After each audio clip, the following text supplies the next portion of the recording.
saudara sebelum duduk boleh kasih tepuk tangan sekali lagi buat Tuhan kita. Haleluya. Wow, luar biasa. Saudara bersuka cita pagi hari ini? Amin. Yang di depan semangat, yang di belakang gak kedengaran suaranya. Saudara bersuka cita pagi hari ini?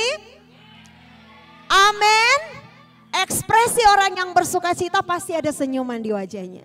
Jadi coba cek, kalau masih ada yang papaya face, senggol sampai jadi semangka face. Oke, amin saudara. Ada sukacita, amin. Sebab hati yang gembira adalah obat yang manjur, amin. Haleluya. Oke, Bapak Ibu, hari ini saya mau menyampaikan firman Tuhan. Saya beri judul peringatan darurat akhir zaman. Waduh. SOS ya. Saya beri judul peringatan darurat di akhir zaman. Kenapa Bapak Ibu saya berikan judul ini peringatan darurat di akhir zaman? Ada beberapa hal yang mau saya fakta-fakta ya. Kayak di ini nih ya, fakta-fakta yang mau saya sampaikan. Saya nggak tahu Bapak Ibu update di sosial media Bapak Ibu. Atau mungkin kalau zaman dulu kan ada koran gitu ya. Tapi sekarang kan lebih update kalau Bapak Ibu mungkin lagi lihat Instagram atau apa. Banyak sekali berita-berita yang dengan mudah kita bisa tahu gitu ya saudara ya. Dan apa yang saya katakan sebagai darurat. Berita darurat di akhir zaman itu apa Bapak Ibu? Bahwa ternyata ini mungkin sesuatu yang klasik ya saudara ya. Kalau zaman dulu pendeta-pendeta selalu bilang jaga kekudusan. Ya enggak saudara ya. Pendeta akan bilang seperti itu. Tapi kalau zaman sekarang bilang jaga kekudusan orang akan bilang sok suci lu. Ya kan? Sok suci gak usah gitu-gitu amat kali. Ya. Mentang-mentang suka ke gereja. Selalu yang gak gitu juga saudara. Gak yang kayak keluar rumah pakai perlengkapan, pakai topeng, pakai ini gak gitu saudara. Tapi hari ini Bapak Ibu kenapa saya bilang ini darurat di akhir zaman. Karena kalau saudara baca berita, kalau zaman dulu ya saya mau bandingkan saudara dengan zaman dulu. Di zaman saya dulu, saya kecil, zaman saya mungkin dari SD mau ke SMP gitu ya. Kalau jam 9 malam gitu ya saya lihat misalnya ada tetangga saya pulang dianterin sama cowok gitu ya. Dianterin sama cowok naik motor jeng gitu ya. Itu tuh kayak udah jadi langsung heboh satu lorong. Satu komplek lorong. Siapa tuh yang anterin dia jam 9 malam gitu ya. Saudara kalau zaman dulu, thank you. Kalau zaman dulu di tempat saya nggak tahu di tempat Bapak Ibu. Kalau zaman lebih lama lagi mungkin zaman Memreps, Dr. Yanto gitu ya, saya nggak tahu gimana ya. Apalagi kalau di kampung ya saudara ya. Di daerah, saudara jangan coba-coba ya. Pulang misalnya, padahal mungkin ya nggak kerja kelompok juga sih sampai jam 9 malam ya. Mungkin lagi diantar pulang gereja atau pokoknya ada namanya jam malam. Nggak boleh lebih dari itu tuh kayak udah rame satu komplek.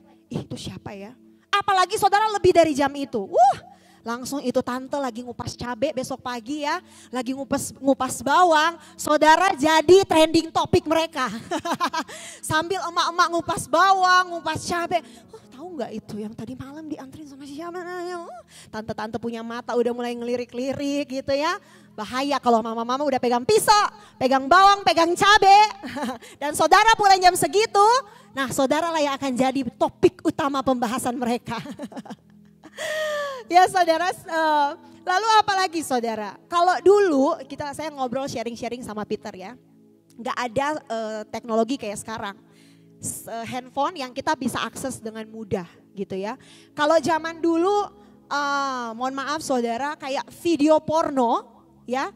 Itu sesuatu yang, zaman dulu saya ingat kalau saya lagi lewat itu kan ada bioskop ya dekat rumah saya, bioskop zaman dulu. Film-film Indonesia zaman dulu itu sampai saya kalau lewat langsung ditutupin mata saya sama mama saya ya, teater zaman dulu gitu ya. Yang ketawa-ketawa mungkin tahu ya, pernah nonton ya. Ya teater kuno gitu ya. Bapak Ibu itu dia punya pakai kain, saya ingat Bapak Ibu. Nah kalau zaman sekarang saudara, itu sesuatu yang mudah bisa diakses dan segala usia. Kalau saudara nggak hati-hati, anakmu yang engkau tinggal di rumah itu bisa dengan mudah akses. Ya, saudara nggak hati-hati, anakmu yang punya handphone masih SD, itu bisa dengan mudah untuk mengaksesnya. Jangankan itu saudara, YouTube ya. Saya kaget waktu itu saya pas lagi temenin JJ nonton. Udah gitu dia nonton film, bukan film, maksudnya bukan channel dewasa ya saudara ya. Itu channel anak-anak. Zaman dulu Timothy masih suka main ke rumah ya sama Timothy waktu itu. Saya kaget.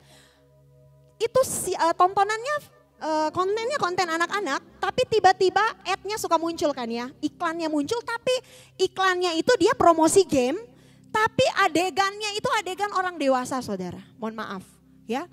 Artinya makanya saya katakan ini darurat saudara.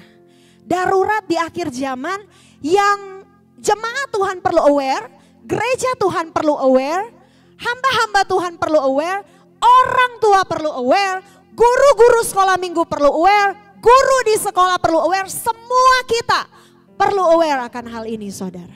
Karena kita tahu bahwa generasi anak-anak kita, mereka lah yang akan menjadi penerus gereja. Anak-anak kita, mereka lah yang akan jadi penerus daripada bangsa kita. Anak-anak kita, mereka lah yang akan jadi penerus keluarga kita. Saudara coba bayangkan kalau sejak kecil mereka sudah diracuni dengan konten-konten yang seperti itu. Kebas saudara. But it happened. Itu terjadi. Dan apalagi saudara, saya mau kasih tahu saudara. Tontonan seperti yang lucu-lucu ya. Makanya Bapak Ibu dampingi anak-anakmu ketika mereka sedang menonton. Karena ternyata kayak bukan Cocomelon sih ya.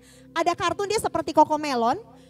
Nah ini lebih bahaya lagi saudara. Saudara tahu bahwa sekarang marak dengan LGBT. Jadi di satu tayangan film ya. Film anak-anak saya lihat di Superbook. Karena saya follow Superbook karena JJ ya. Saya lihat di Superbook mereka share satu tontonan anak-anak gitu ya. Film kayak kartun, lagu. Tapi dalam cuplikannya itu ada seperti apa ya, nanti saya akan share juga mungkin ke orang-orang tua di sini supaya bisa memperhatikan. Jadi dia ada semacam dia bikin kayak kartun tapi itu ada konten LGBT-nya. Dia kartun tapi dia ada konten LGBT-nya dan ada juga seperti pokoknya ada adegan dewasa gitulah saudara, tapi kartun anak-anak. Dan di cuplikan itu anaknya lagi nyanyi-nyanyi. Tapi muncul tayangan itu saudara. Jadi kayak pelan-pelan dimasukin dengan cara yang halus. Tapi itu bisa terekam di otak anak saudara. Amin. Ya saudara maksud saya adalah saudara kita harus perlu untuk aware akan hal ini. Perlu untuk berjaga-jaga akan hal ini. Dan perlu juga untuk setiap kita menjaga diri kita. Amin. Bukan hanya anak-anak, tapi setiap kita. Saya mau katakan hari ini saudara, ini peringatan buat setiap kita untuk setiap kita jaga kekudusan. Bukan hanya itu lagi, saya mau kasih tahu saudara. Film-film sekarang, kalau saya mau kasih banyak contoh supaya saudara lebih lebih ngeh gitu ya. Film-film sekarang coba deh ibu-ibu yang suka nonton film. Yang update film-film. Kalau ibu-ibu, kalau saya notice ya Bapak Ibu ya, karena saya lihat, karena suka muncul gitu ya di iklan, dan biasanya di Netflix atau pas kita pasang TV itu suka muncul iklannya, rata-rata sampai komen-komennya juga saya baca, saya pikir saya aja yang notice, tapi ternyata di komen-komen itu pada bilang juga, kenapa ya film-film sekarang itu semua berbau perselingkuhan, betul gak ibu-ibu? Kebas, ya semua film-film yang sekarang lagi marak, itu salah satunya Ipar Adalah Maut. Ya, kemudian setelah itu bermunculan. Semuanya konten sekarang, film-film sekarang tentang perselingkuhan, saudara. Lalu film dan tadi malam saya dan Peter juga lagi nonton satu film, ada tentang pernikahan yang orang tuh kayak bisa kontrak dalam 1 tahun di Korea ya, saudara ya. Dia kontrak. Jadi seolah-olah yang maksud saya di sini saudara, pernikahan menjadi sesuatu yang kelihatannya udah biasa aja, kalau nggak suka boleh cerai. Kalau udah nggak cocok cari yang lain. Sedangkan saudara, Tuhanmu menciptakan pernikahan sebagai lembaga yang luar biasa. Organisasi pertama, lembaga pertama yang Tuhan ciptakan adalah keluarga. Amin saudara. Tapi betapa kalau saudara lihat sekarang ini pernikahan, keluarga itu seperti sesuatu yang cuma jadi main-main aja. Kalau suka ayo kita married gitu ya. Setelah itu bosan cari yang lain. Film-filmnya semua tentang itu saudara. Saya nggak tahu kenapa dan juga banyak yang beberapa datang sama saya dan semuanya bercerita curhat tentang isu yang sama. Tentang hal ini saudara. Artinya apa sih saudara? Ini yang mau saya sampaikan hari ini buat setiap kita. Mari saudara. Bukan hanya soal bicara perselingkuhan, bukan hanya bicara tentang yang tadi saya bilang pornografi dan sebagainya. Tapi kita mau sadari sama-sama bahwa semua itu berawal dari keinginan. Betul saudara? Dosa selalu berawal dari keinginan. Dosa selalu berawal dari keinginan. Jadi jangan anggap sepele keinginan saudara. Kita mau buka sama-sama. Saya pernah share ini di RY juga saudara.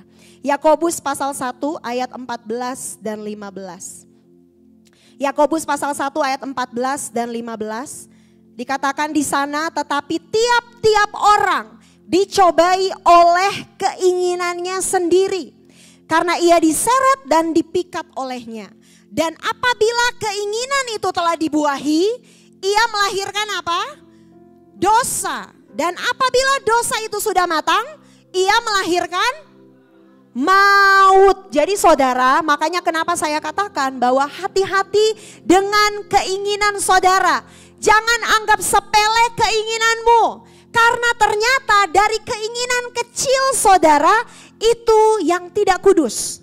Keinginan kecilmu yang tidak kudus, yang tidak sejalan dengan pikiran Tuhan, yang tidak sejalan dengan kehendak Tuhan.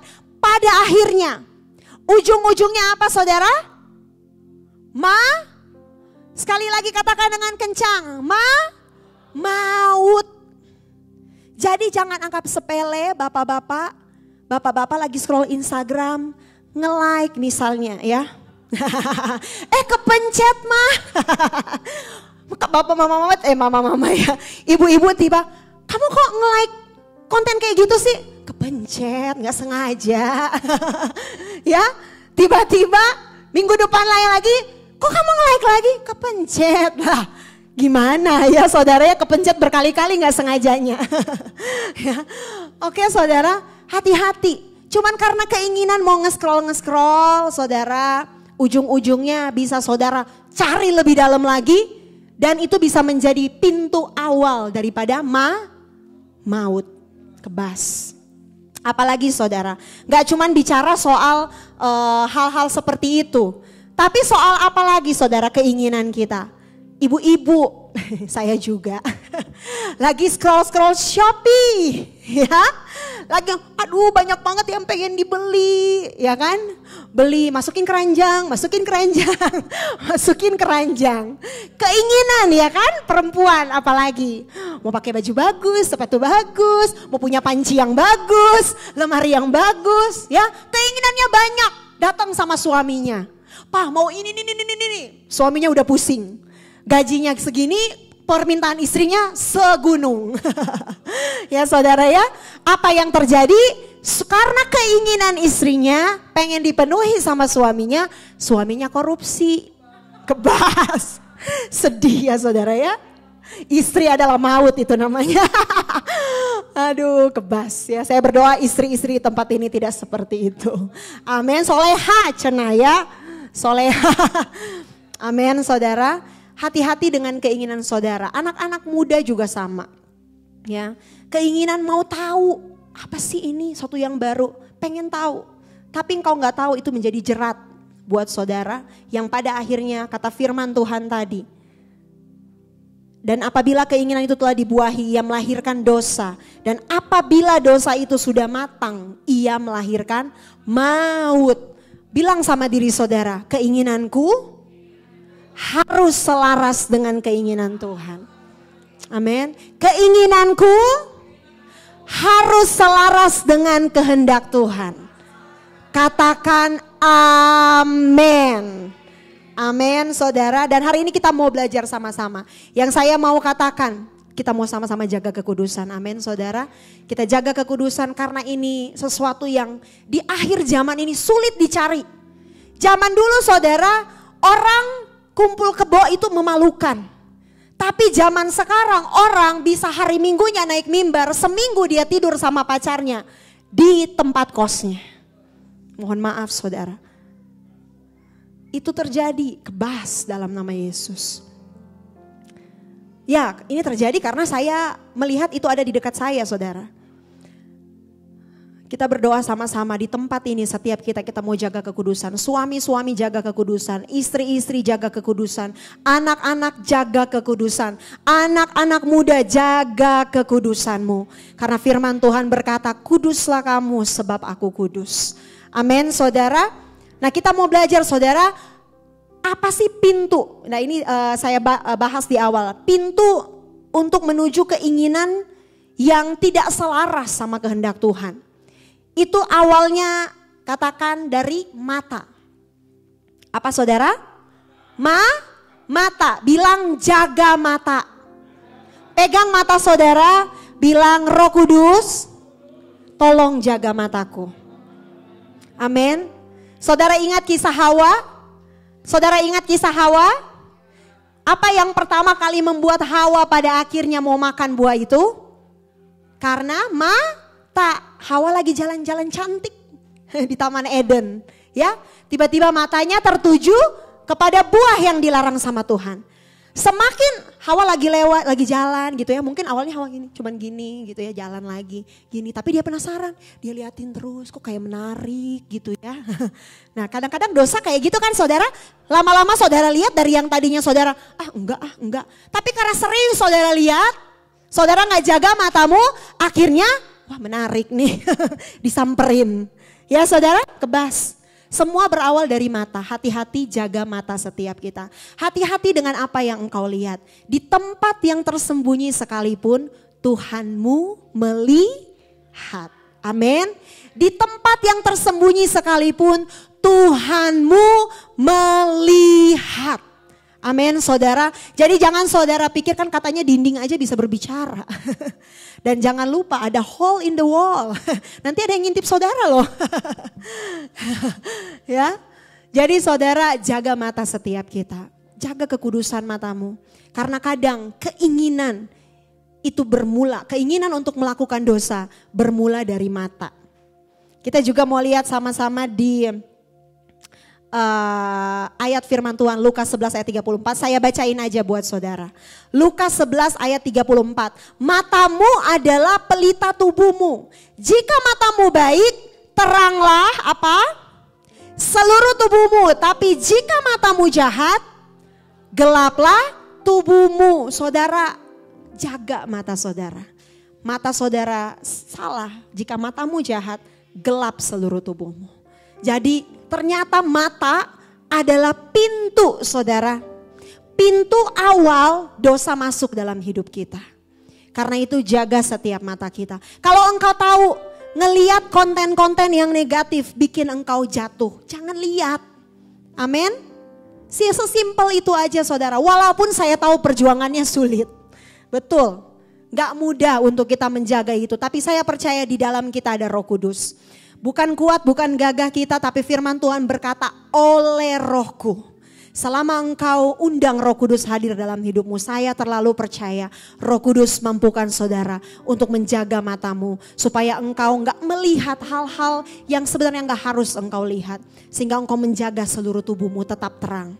Jika matamu baik, teranglah seluruh tubuhmu. Tapi jika matamu jahat, gelaplah seluruh tubuhmu. Amin saudara.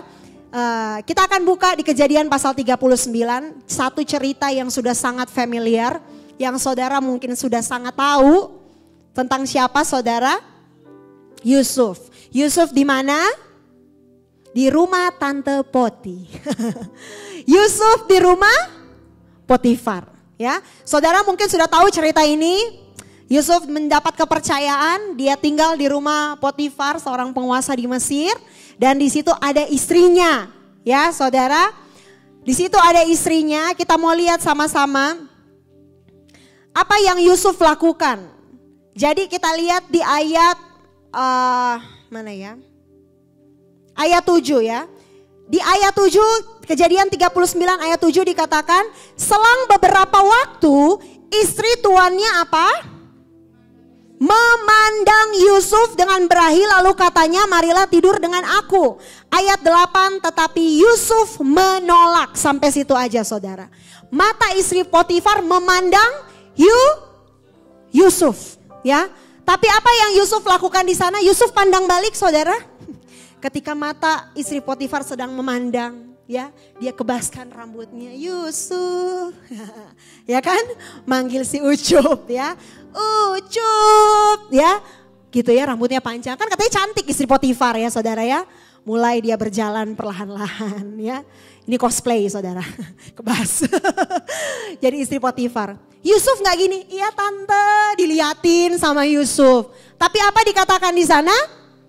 Yusuf menolak dan dia pergi dari situ saudara. Nggak ditulis di situ Yusuf diam di sana dan berbicara dengan istri Potifar. Nggak ditulis di situ. Saya percaya ketika istri Potifar memandang Yusuf dan dia berusaha menggoda Yusuf, Yusuf nggak diam di sana, dia lari. Amin. Amin saudara.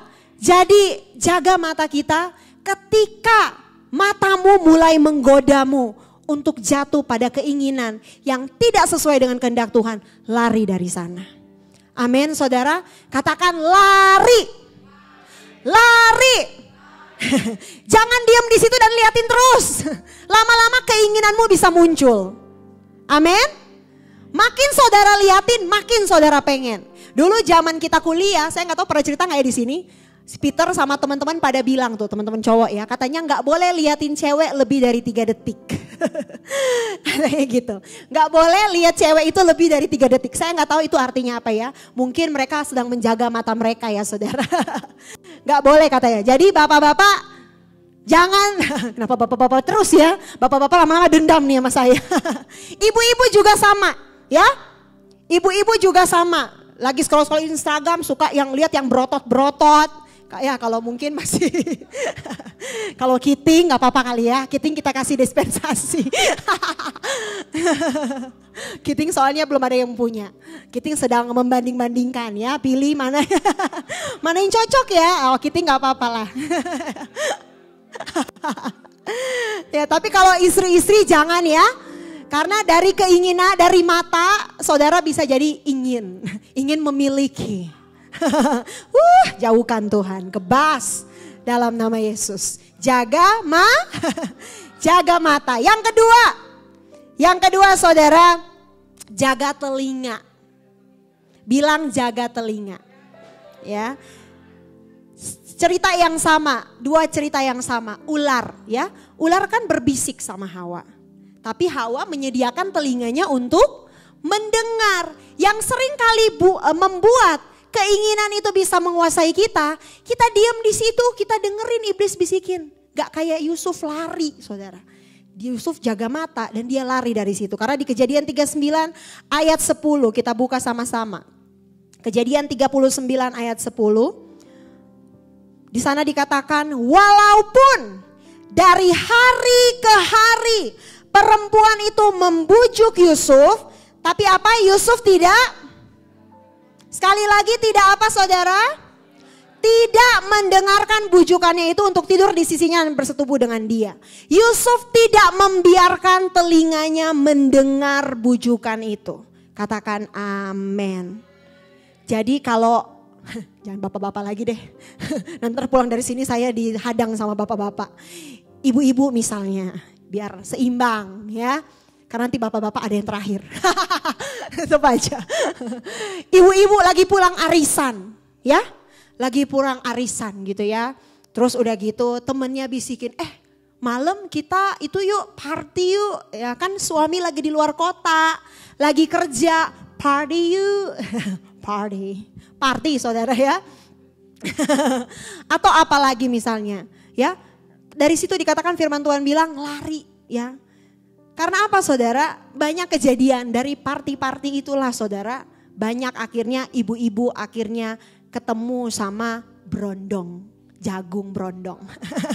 Brondong manis, brownies ya. Akhirnya keluarga berantakan.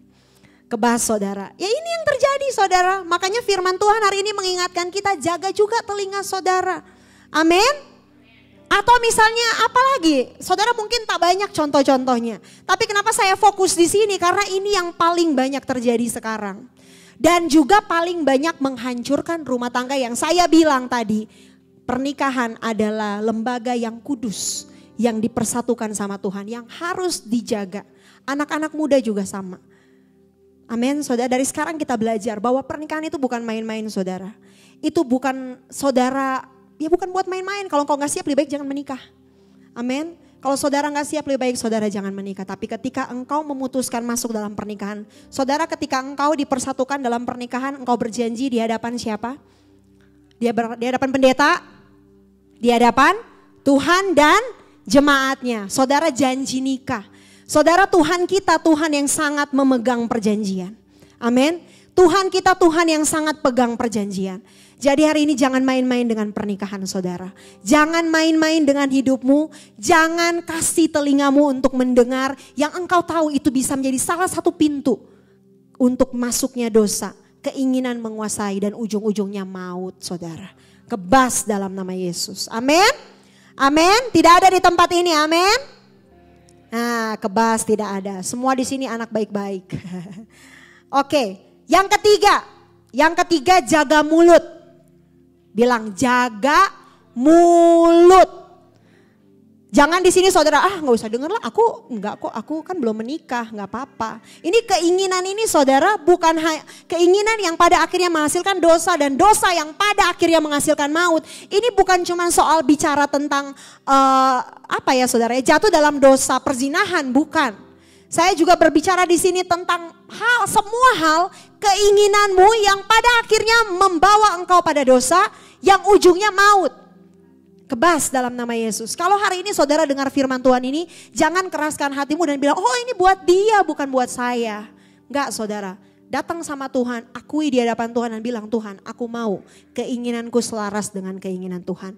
Jaga mataku Tuhan, kalau memang ini pintu untuk keinginan itu bisa menguasaiku, menyeretku kata firman Tuhan tadi. Dan akhirnya jatuh dalam dosa. Jaga telingaku Tuhan. Dan yang terakhir jaga mulut saudara.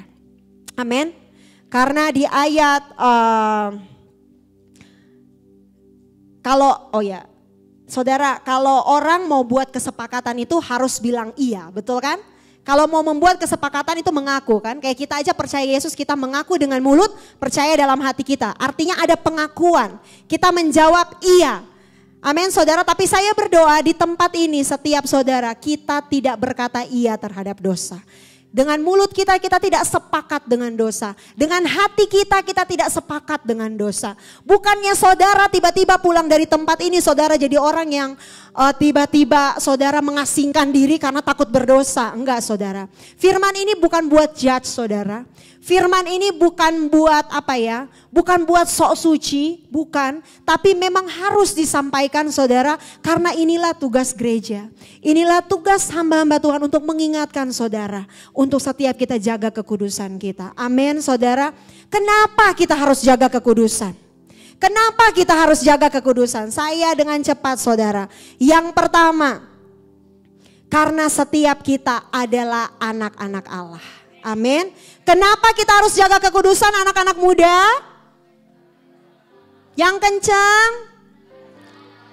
Karena kita adalah anak-anak Allah. Imamat 20 ayat 26 berkata, kuduslah kamu bagiku sebab aku ini Tuhan kudus dan aku telah memisahkan kamu dari bangsa-bangsa lain supaya kamu menjadi milikku.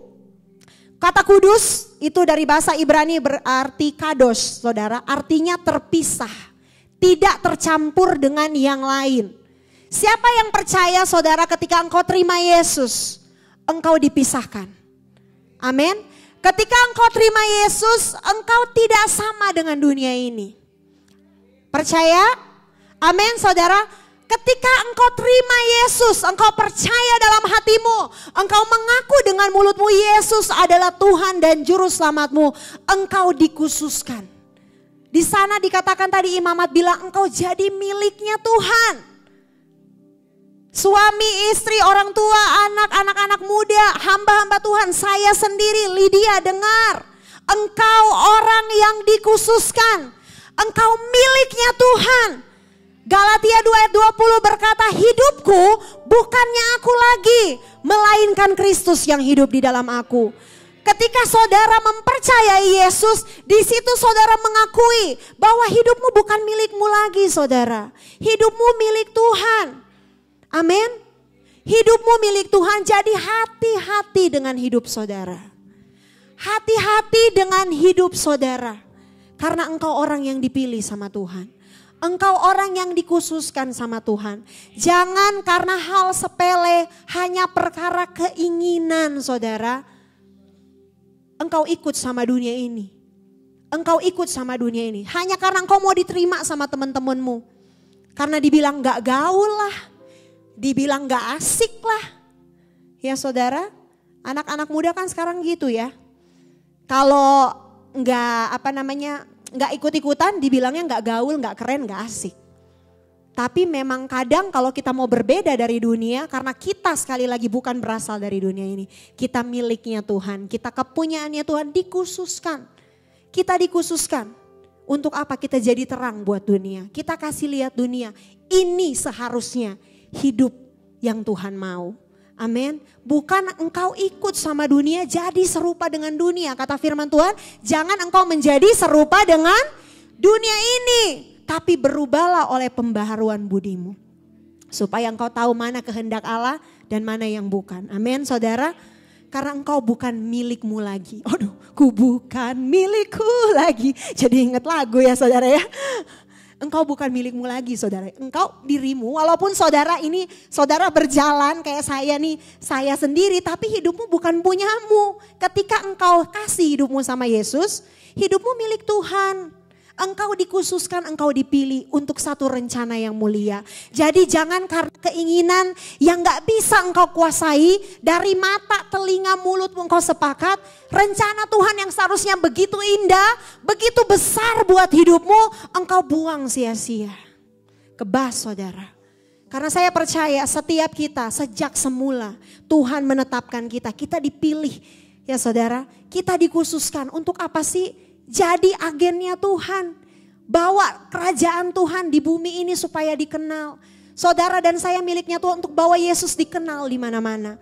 Bawa keselamatan buat bangsa-bangsa. Amin saudara. Jadi hari ini kita mau belajar. Kenapa kita harus jaga kekudusan? Karena kita miliknya Tuhan.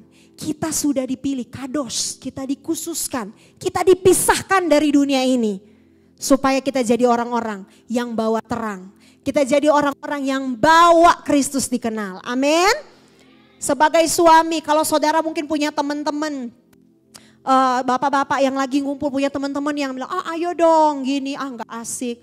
Bilang saudara, disitulah tempatnya saudara untuk menunjukkan bahwa engkau orang yang dikhususkan. Engkau orang yang dipilih. Engkau gak ngikut mereka, tapi engkau harus bagaimanapun caranya, temanmu yang harus ikut saudara. Amin. Ibu-ibu juga sama. Jangan karena mau gaul-gaul arisan saudara, atau gaul-gaul apalah gitu ya, pergaulan ibu-ibu. Karena pergaulan saya hanya di sekolah dan di sini. Ya apalah pergaulan saudara, sosialita dan sebagainya. Karena saudara mau diterima, saudara ngikut. Ingat istri-istri, engkau dikhususkan sama Tuhan. Engkau dipilih sama Tuhan, dipisahkan. Anak-anak muda, engkau di sekolah, teman-temanmu ngajakin A, B dan C. Engkau dikhususkan sama Tuhan. Engkau spesial, amin. Dipilih dan dipisahkan, amin. Bilang aku dipilih, aku dipisahkan. Amin saudara. Yang kedua, kenapa kita perlu untuk menjaga kekudusan saudara? Kejadian 39 ayat 8 dan 9 saudara bisa baca di rumah. Intinya Yusuf itu adalah orang yang tahu diri.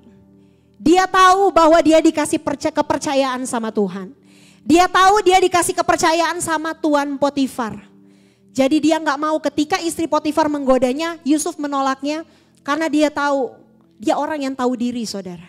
Dia tahu dari mana dia diambil. Dia tahu dia dipercaya sama Tuhan. Dia tahu dia dipercaya sama Tuhannya. Karena itu dia menolak, dia pergi dari situ. Dia gak mau terima tawarannya Tante Poti. Hari ini yuk kita mau sama-sama jadi anak-anak Tuhan yang gak cuma tahu saudara dipilih dan dikhususkan, tapi juga anak-anak Tuhan yang tahu diri. Amin saudara. Tahu diri apa sih? Tahu diri saudara, engkau dibayar bukan dengan emas dan perak.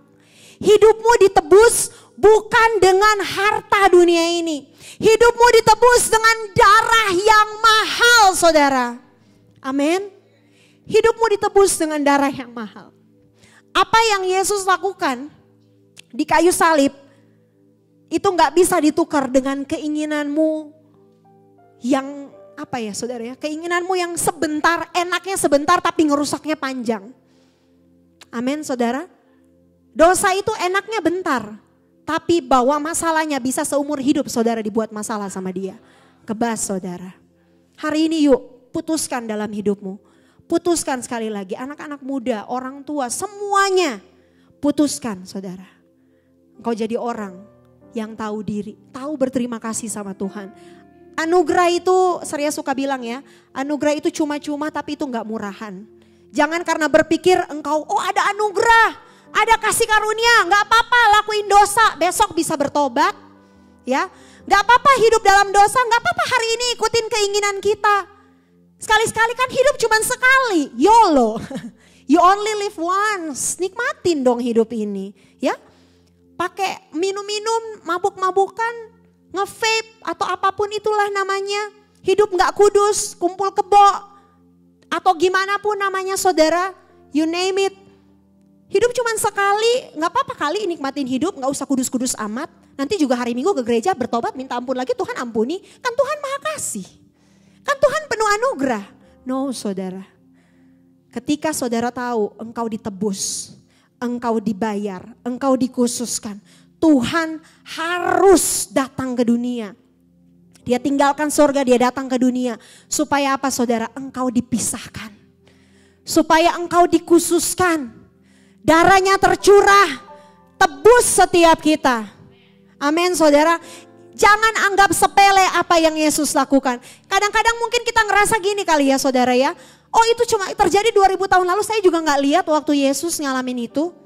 Sehingga engkau sembarangan dengan hidupmu. Kau ngasal dengan hidupmu, hidup suka-sukamu. Ya saudara. Tapi hari ini kita mau, yuk sama-sama saudara hargai apa yang Yesus lakukan buat saudara. Jadi anak-anak Tuhan yang tahu diri. Anak-anak Tuhan yang tahu diri bahwa hidupmu ditebus dengan darah yang mahal. Amin. Hargai anugerah yang Tuhan Yesus berikan buat setiap kita. Amin. Dan yang ketiga, cepet juga ya, gak apa-apa ya. Gak ada serius. Yang ketiga Bapak Ibu. Hah? Yang ketiga, kenapa kita harus jaga kekudusan Bapak Ibu? Saya mau tanya di sini, siapa yang mau jadi orang kepercayaan? Amin. Kita ada di bulan apa? Kislev. Bulan Kislev, minggu yang lalu saya sudah sampaikan berbicara tentang Benjamin. Tangan kanannya Allah. Saudara mau jadi tangan kanan? Saudara mau jadi orang kepercayaan? Anak-anak muda mau jadi orang kepercayaannya Tuhan? Mau jadi orang kepercayaan Tuhan? Mau jadi orang tangan kanannya Allah? Mau saudara? Kita lihat ayatnya di Kejadian 39 ayat 21 sampai 23. Yang ini saya mau bacain saudara. Kejadian 39 ayat 21 sampai 23. Kita baca pelan-pelan ya. Tetapi Tuhan menyertai Yusuf dan melimpahkan kasih setianya kepadanya dan membuat Yusuf kesayangan bagi apa? Kepala penjara itu. Ayat 22, sebab itu kepala penjara mempercayakan semua tahanan dalam penjara itu kepada Yusuf dan segala pekerjaan yang harus dilakukan di situ dialah yang mengurusnya. Ayat 23. Dan kepala penjara tidak mencampuri segala yang dipercayakannya kepada Yusuf karena Tuhan menyertai dia dan apa yang dikerjakannya dibuat Tuhan berhasil. Ini janji Tuhan, berkat Tuhan untuk orang-orang yang mau jaga kekudusannya. Amin. Saudara akan jadi orang kepercayaannya Tuhan. Dan apapun juga yang kau kerjakan dibuatnya berhasil. Saudara, gak ada yang lebih indah selain hidup disertain sama Tuhan. Amin. Sekali lagi saudara, gak ada yang lebih indah dari hidup yang disertai sama Tuhan. Saudara, hidupmu disertai Tuhan bukan berarti engkau selalu ngalamin mountain top. Gak akan selalu saudara ada di puncak terus. Ada saatnya saudara juga di lembah. Tapi ada perbedaan antara orang yang disertai Tuhan dan yang tidak disertai Tuhan. Amin. Pilih mana saudara? Mau disertai Tuhan atau enggak? Disertai Tuhan. Dan bukan hanya disertai. Katanya apa saja yang saudara perbuat berhasil. Saudara juga jadi orang kepercayaan. Yusuf bukan hanya dipercaya sampai sini saudara. Sampai akhirnya dia juga jadi penguasa di Mesir. Betul? Amin. Amin. Kalau saudara mau terima berkat terbaik dalam hidup saudara, jaga kekudusan saudara. Amin. Jaga kekudusan. Amin saudara. Nah ini yang saya tadi mau bilang terakhir buat bapak-bapak. Tapi bukan hanya buat bapak-bapak, tapi ini buat semua. Sekarang kan kita sering kali berdoa gini ya saudara ya. Tolak palang besi, langit tembaga. Tapi kita ternyata saudara, yang bisa menghalangi doa kita adalah juga ketika kita gak menghargai pernikahan. Adalah ketika kita gak jaga kekudusan. Karena di 1 Petrus 3 ayat 7 saya bacakan sekali lagi, tapi ini bukan hanya untuk suami-suami. Jadi ibu-ibu jangan senang dulu ya. Ini untuk semua. Demikian juga kamu hai suami-suami, hiduplah bijaksana dengan istrimu sebagai kaum yang lebih lemah. Hormatilah mereka sebagai apa? Teman pewaris dari kasih karunia, yaitu kehidupan, supaya doamu jangan terhalang. Dan saya percaya firman ini bukan cuman buat suami, karena dibilang teman pewaris. Kalau teman pewaris berarti istri teman pewarisnya siapa? Suami. Saudara, doamu mau gak terhalang? Jangan main-main sama hidup saudara. Amin. Jangan saudara tolak ini, tapi dosa juga jalan terus saudara. Kebas. Apa yang kita perkatakan, apa yang kita deklarasikan, kita jalani hidup kita seperti apa yang Tuhan mau. Amin saudara. Karena saya percaya ada kuasa dalam setiap perkataan kita. Tapi juga ada penyertaan Tuhan ketika kita mau hidup jaga kekudusan kita. Amin. Amin saudara. Saya berdoa firman Tuhan hari ini yang saudara dengar gak keluar begitu aja. Karena sekali lagi ini peringatan darurat. Saudara hidup di akhir zaman. Zaman ini gak makin lama makin baik. Dunia ini gak makin lama makin baik. Saya gak ngerti di zaman JJ akan seperti apa lagi. Saudara, saya gak mau ngebayangin. Kebas dalam nama Yesus. Tapi yang saya sebagai orang tua mau lakukan bersama dengan Peter adalah kita mau tanemin firman Tuhan sejak masa kecilnya. Bapak ibu yang punya anak, tanemin firman Tuhan. Amin. Yang belum punya anak juga gak apa-apa. Saudara mungkin punya anak-anak didik di sekolah. Ya, saudara punya anak-anak didik, punya anak-anak sekolah minggu, tanamkan firman Tuhan. Karena ketika mereka jauh dari kita, ketika mereka keluar, mereka ada di dunia, mereka akan ketemu banyak hal yang bisa membuat mereka jatuh. Tapi saya percaya gak ada firman yang sia-sia. Amin saudara, gak pernah ada firman yang sia-sia. Setiap firman yang saudara tabur dalam hidup mereka, itu akan sangat berkuasa. Karena itu mari sama-sama saudara, kita mau jaga hidup kita. Kita jaga kekudusan hidup kita. Kita jaga kekudusan pernikahan kita. Kita jaga kekudusan keluarga kita. Jaga hidupmu. Amin saudara, karena engkau orang yang dikhususkan Tuhan. Engkau orang yang dipilih sama Tuhan. Tahu diri karena engkau dibeli dengan darah yang mahal. Dibayar lunas tanpa hutang pakai darah Yesus. Amin saudara. Dan kita mau sama-sama jaga kekudusan supaya doamu jangan terhalang. Supaya engkau jadi orang kepercayaannya Tuhan. Amin. Kita mau berikan tepuk tangan buat Tuhan kita.